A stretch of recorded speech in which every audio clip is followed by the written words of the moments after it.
It's July 1947, Lincoln County, New Mexico. A rancher, Mac Brazel, is on horseback, checking his land after a biblical-level thunderstorm the night before. Has not looking for trouble, just sheep that have scattered. But trouble finds him. He sees a glint in the distance, something that doesn't belong. When he gets closer, it's not a lost mirror or a piece of farm equipment. The field is littered with debris stretching for hundreds of yards. And this isn't your normal trash. He picks up a piece of silvery foil. He crumples it into a ball in his fist, and when he opens his hand, it smooths itself back out, completely flat, no creases. He also finds small, incredibly lightweight beams, like balsa wood, but impossible to bend or break. He knows this isn't from around here. He packs a box with the strangest pieces and starts the long drive to Roswell, to show the sheriff what fell out of the sky.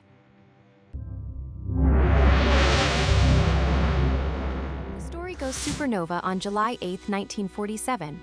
The Roswell Army Airfield Public Information Officer issues a press release that lands on wire services everywhere. It says, and this is a direct quote, "The Army Air Forces has come into possession of a flying saucer." Hold on.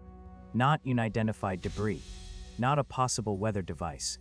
They went straight to flying saucer, from an official military press office. For a few hours, that was it. Game over.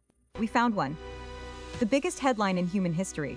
I bet people were already picking out what to wear to the welcome party. But then, just hours later, the story is killed. The commanding general of the 8th Air Force, Roger Ramey, calls a second press conference. He holds up a few pieces of a flimsy wrecked weather balloon and tells the press the whole thing was a mistake. Just an overeager intelligence officer who got it wrong. From a captured alien ship to a broken weather balloon in less than a day. That's not just a correction. That's narrative whiplash. That's like announcing you discovered Atlantis, and then saying, sorry, it was just a weirdly shaped bathtub. The world, for the most part, just shrugged and moved on. And for 31 years, Roswell was just a local legend, a forgotten news story, a footnote.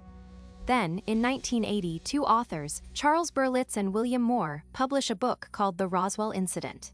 And that's when the conspiracy is born. They tracked down the original intelligence officer, Jesse Marcel, who was now a civilian, and he had a very different story to tell. He claimed the weather balloon was a cover-up. So for 30 years, nobody cared. Then two guys write a book, and suddenly it's the biggest government cover-up of all time. I love the slow burn on that. To really get what happened, you have to place yourself in 1947. World War II had just ended, but the Cold War was already casting a long shadow. There was this background radiation of anxiety. And wasn't everyone seeing stuff in the sky? The summer of '47 was basically the first viral UFO trend. It was called the 1947 UFO wave. It created a context where people were primed to interpret anything unusual in the sky as potentially extraterrestrial. An edge of paranoia. Exactly.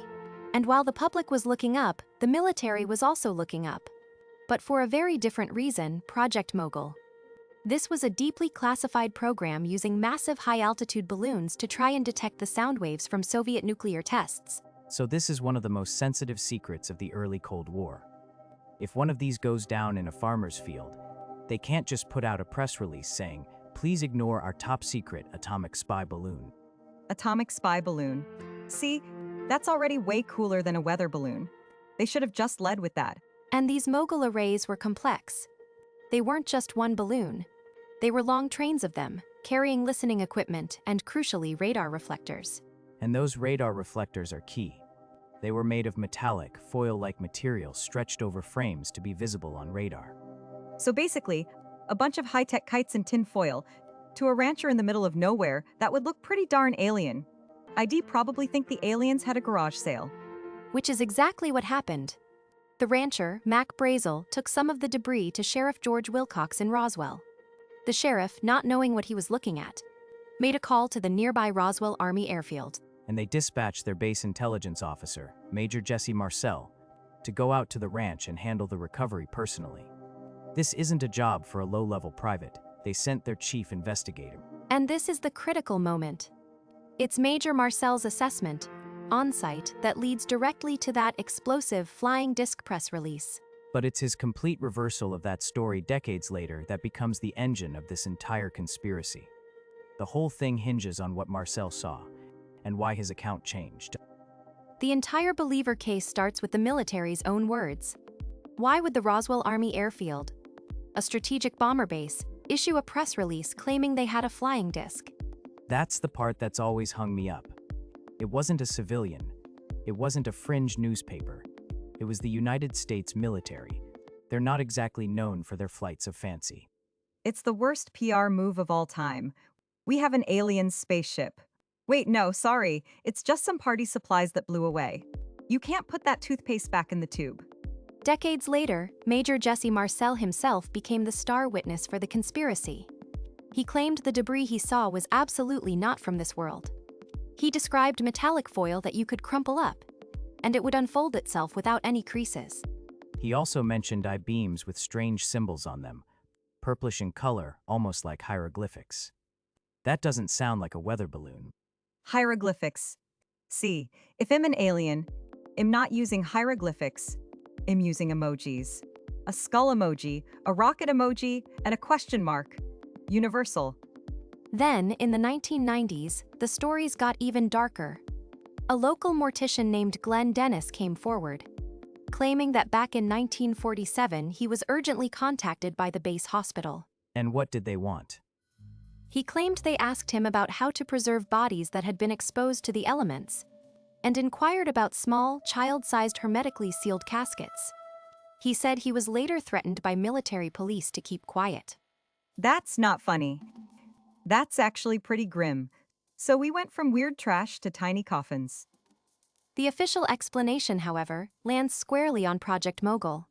After a congressman triggered a GAO inquiry, the Air Force released an exhaustive report in 1994.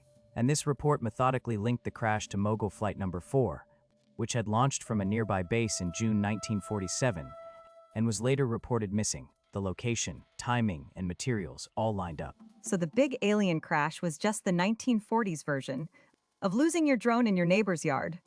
As for the otherworldly materials Marcel described, the Air Force report addressed those directly. The memory foil was identified as the tape used on the radar reflectors for the balloons. And the hieroglyphics. An officer from the original Project Mogul team came forward.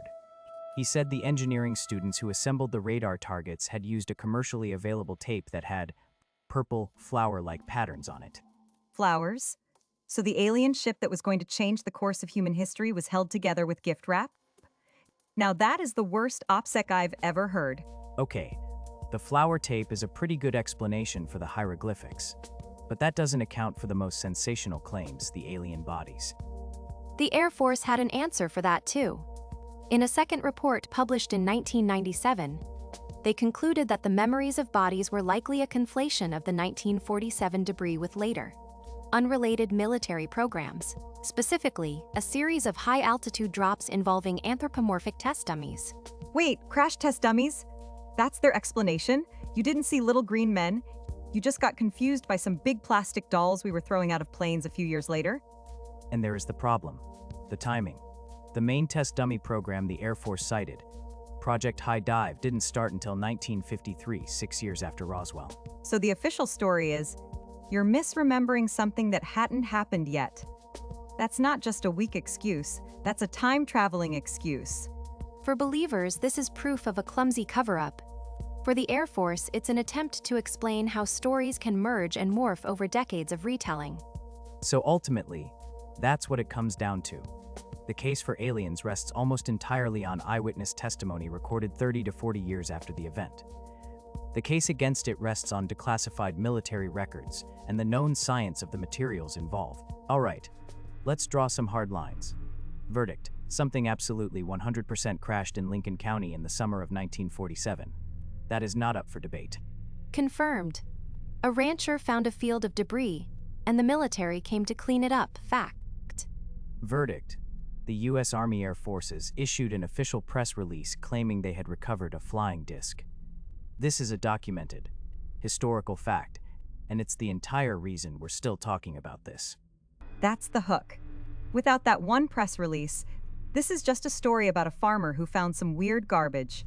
Verdict: the military retracted that statement within 24 hours, claiming it was a weather balloon. This is a confirmed fact. This retraction is either the end of the story or the beginning of the cover-up, depending on your view. It's the choose-your-own-adventure of conspiracy theories. Page 5. You believe the general, the story ends. Page 6. You think has lying. Welcome to the next 80 years of your life. And that single act of walking back the story is what gives the entire theory its oxygen. Verdict: Project Mogul was a real top-secret program. Its materials and flight paths are consistent with the official explanation for the debris. This is confirmed by multiple declassified government reports. That's the bedrock of the skeptical argument. A real secret project whose purpose was spying on the Soviets provides a non-alien reason for both the strange debris and the intense secrecy. Verdict: The alien properties of the debris are highly speculative. These claims rest almost entirely on the decades, old uncorroborated memories of a few key individuals. Especially Jesse Marcel. It's all filtered through one guy's memory from 30 years prior. I can't even remember what I had for breakfast 3 days ago. And memory is a notoriously unreliable narrator, especially when polished by decades of retelling and outside suggestion. Verdict: The alien bodies are the weakest plank in the entire platform. The stories are largely secondhand. They emerged very, very late in the game, and they are directly contradicted by the timeline of known military projects. This is where the narrative really stretches. It requires you to believe in a massive, perfectly executed conspiracy to hide bodies, while simultaneously believing the cover-up for the debris was comically inept. And that brings us to why Roswell won't die. It's the perfect conspiracy narrative because it starts with that delicious, undeniable kernel of truth. A confirmed crash and a confirmed military press release about a flying disc. That's the anchor. Everything else, all the speculation, hangs from that solid point. And that 30-year gap is the most important part of the whole story. It's the incubation period. It gave enough time for memories to become unreliable, for stories to get bigger in the telling. A simple field of balloon debris got a 30-year retroactive upgrade. By 1980, it came fully equipped with alien bodies, indestructible metals, and a massive government conspiracy. It's like a fishing story. The fish starts out this big, and 10 years later it was a whale that could grant wishes. 30 years is enough time to turn a busted kite into the alien equivalent of Air Force One. And that reveals the classic anatomy of a successful cover-up. The secret they were protecting, Project Mogul, was absolutely real. It just wasn't aliens. So the lie they told to protect the real terrestrial secret, saying it was just a common weather balloon, created a vacuum. And in that vacuum, a much more exciting story grew. It's the perfect misdirection. The government is playing checkers, trying to hide their spy gear, and everyone else starts playing 4D chess about aliens. You can't debunk a story that was never the real secret in the first place. Today, Roswell is more than a theory. It's a global industry. It's a pilgrimage site. Because it taps into something much deeper than a crashed balloon. It's about the profound human desire for contact, for proof that we aren't alone in this massive silent universe. And it's about wanting to believe the people in charge have these huge world-changing secrets. If this is all just weather balloons and bureaucracy, it's way less interesting. If you think this deep dive was worth it, there is a subscribe button down there and a bell. Hit both, and well, keep digging. So, was Roswell a crashed alien spacecraft? The physical evidence overwhelmingly points to a secret military project.